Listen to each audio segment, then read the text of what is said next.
Assalamualaikum warahmatullahi wabarakatuh. Sahabat-sahabat, kawan-kawan, teman-teman, baraya, sedulur-sedulur sedoyo dimanapun Anda berada, berjumpa pagi hari ini dengan saya, Agung Wisnuwardana, dalam coretan pikiran saya.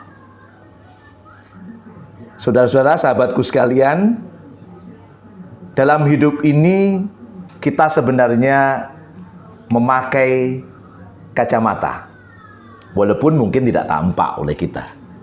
Kacamata inilah mindset kita tentang kehidupan.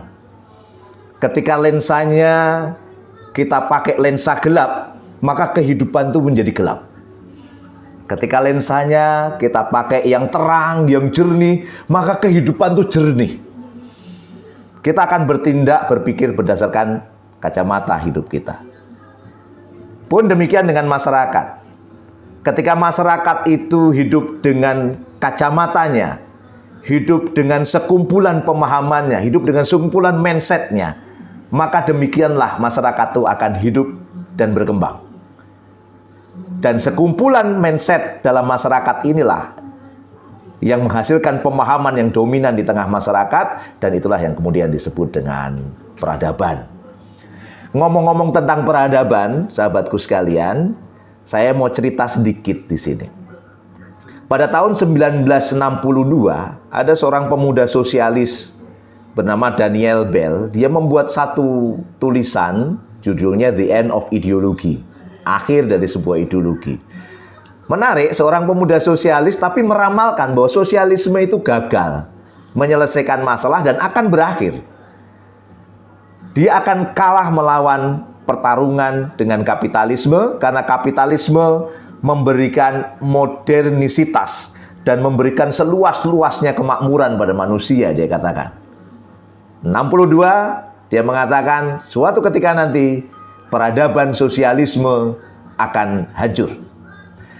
Dan sahabatku sekalian, tahun 89 tembok Berlin yang memisahkan Jerman Barat dan Jerman Timur, yang itu menunjukkan dua ideologi yang berbeda. Jerman Barat mengikuti pola kapitalisme, Jerman Timur mengikuti pola sosialisme komunis. Tahun 89 temboknya hancur, dah. Dan akhirnya apa? Mereka berteriak sosialisme runtuh, komunisme tidak berfungsi lagi.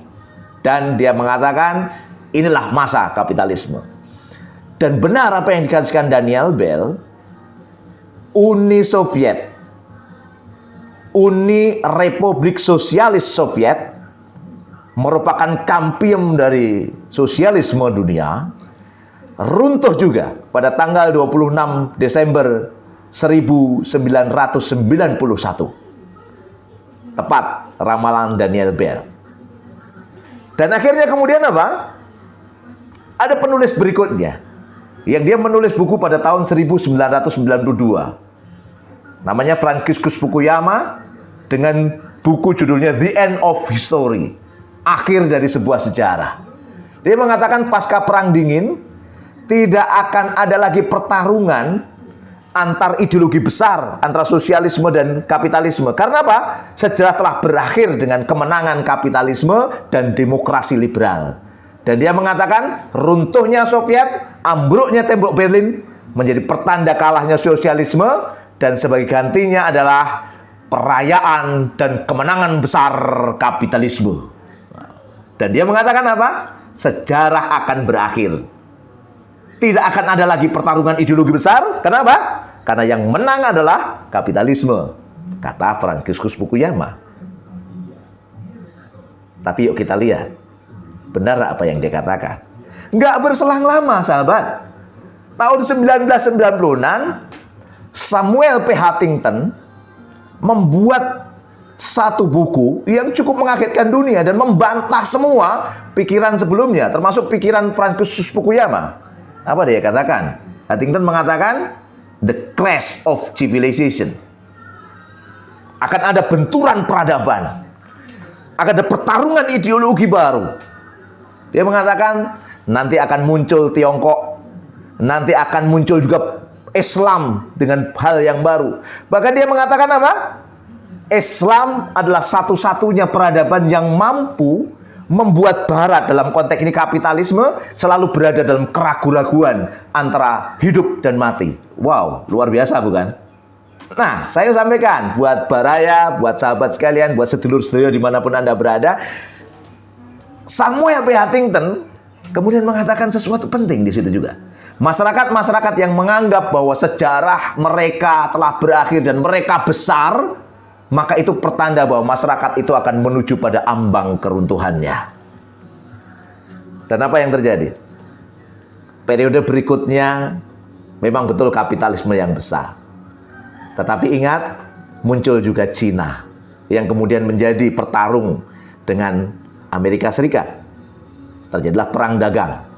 Dan jangan lupa, ada semangat baru yang terus bangkit dan terus berkembang. Itulah Islam yang dikatakan oleh Samuel P. Huntington membuat Barat merasa hidup dan mati. Itulah Islam. Islam kemudian berkembang, merasuki semua masyarakat di negeri-negeri Islam. Anak-anak muda, orang-orang tua, perempuan, laki-laki berpikir bahwa pilihan mereka adalah peradaban Islam. Amerika tidak suka dengan itu. Maka ada sesuatu yang penting mereka bangun, yang kemudian disebut dengan war on terrorism, war on radikalism. Bertarunglah Islam dengan pemikiran, dengan aturannya, dengan segala yang menjadi pikiran syariahnya, dengan sekulerisme, kapitalisme, demokrasi liberal. Terjadi satu benturan di sana sini. Dan apa? Ini pertanda kapitalisme semakin surut. Amerika nggak selesai krisisnya. Eropa nggak selesai krisisnya. Cina mengalami perlambatan. Dan hari ini ada wabah pandemi COVID-19. Coronavirus Disease 19. Dan inilah yang kemudian menyebabkan kapitalisme semakin sempoyongan, semakin tak mampu lagi untuk berdiri, dan saya katakan kapitalisme telah tua.